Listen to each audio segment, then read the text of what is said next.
What are the 5 reasons that you won't give up when life catches you on the blind side? When the messenger of misery visits you, what are you going to do? What will keep you in the game when life knocks you to the canvas?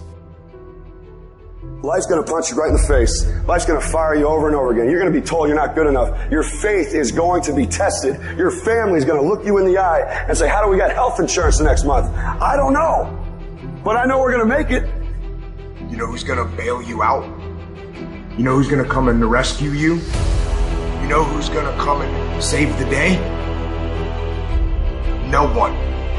No one's going to come and do it for you. You're going to have to do it all yourself. See, the Buster Douglas that fought in the last fight was not the Buster Douglas that fought Mike Tyson. See, the Buster Douglas that got knocked down while fighting Mike Tyson had gotten out of an alcohol recovery center.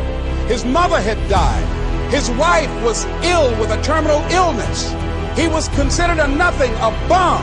So when he got knocked down, Buster Douglas had a reason to get back up because he said, I'm dedicating this fight to the memory of my mama. Life is hard, man. That's what it's about. Life is a challenge.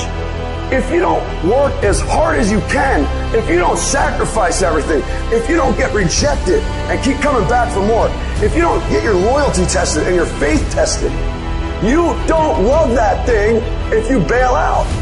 So if you fought through all that, that's love. So you've got to have some reasons that when life knocks you down, and it's going to.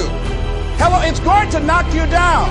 When people disappoint you, and that's going to happen. When they betray you, and that's going to happen. When they lie to you, and that's going to happen. When they say, oh, you can count on me, and they won't show up, and that's going to happen. When you want to throw in the towel and give up yourself, and that's going to happen. When life collapses on you and catch you on the blind side, what reason can you remember that you can call on, that you can reach on, that can make you get back up?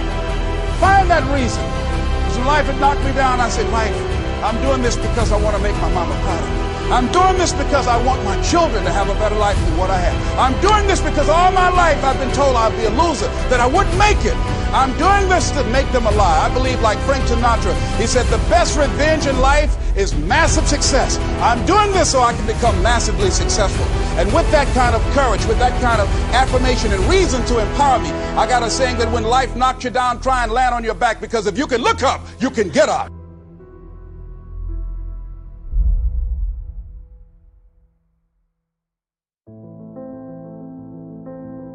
You don't have to be grim, but you do have to be serious.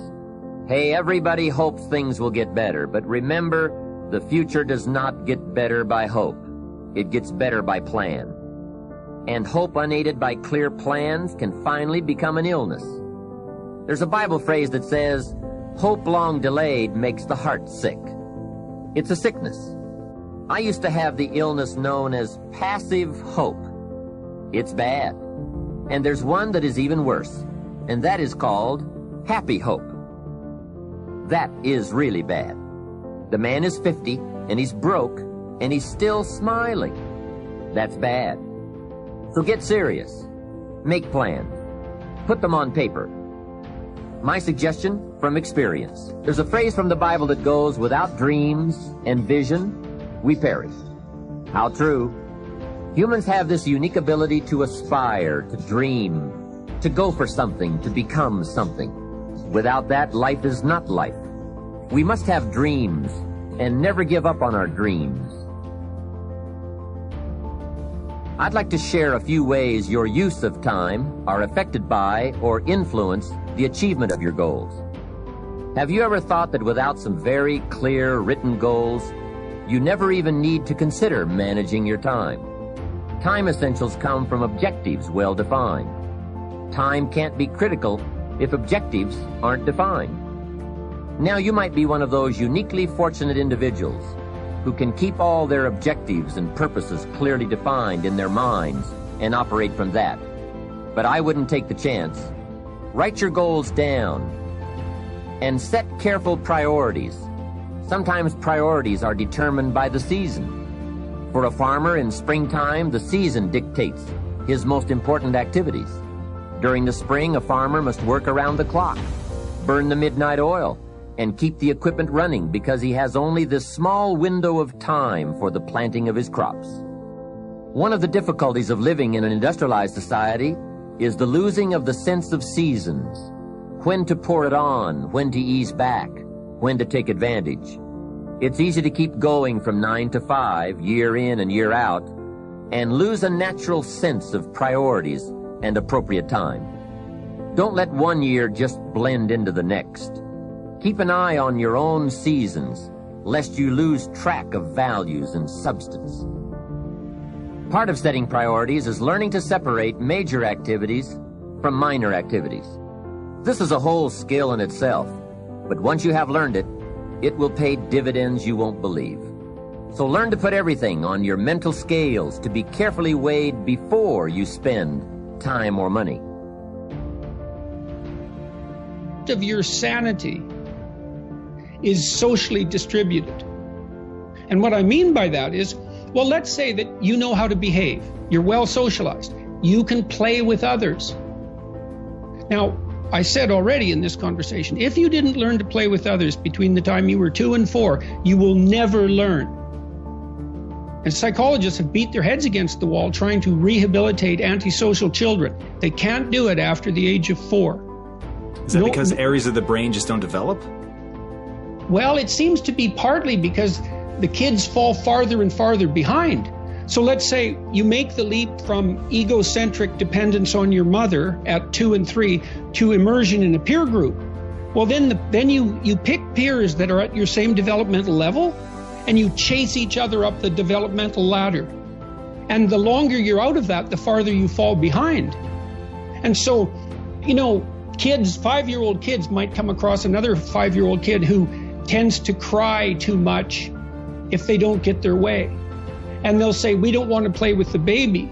And what they're saying is, we have to find someone who's at our developmental level, shares our developmental horizon, so that we can mutually scaffold our further development. Now, they're not going to say that, obviously, but that's the situation.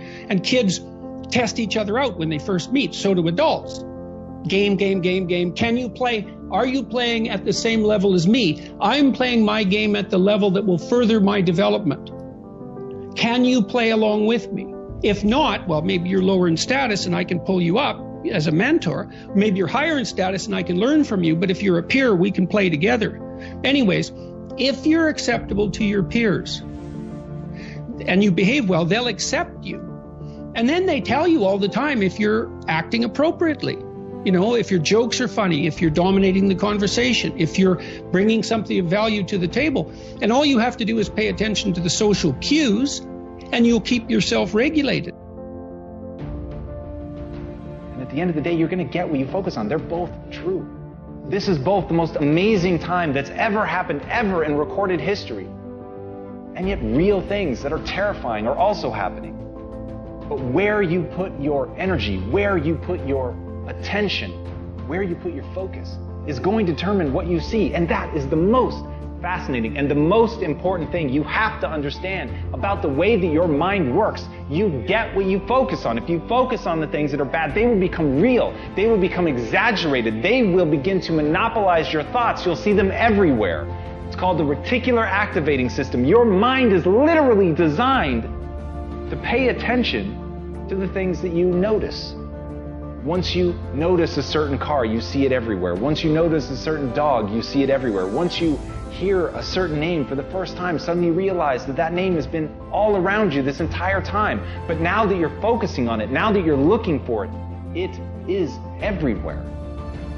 So whatever you look for, it's going to be everywhere. If you look for the negative, it'll be there. But if you look for the positive, it will overwhelm you. When you manage something, you do so to keep it going.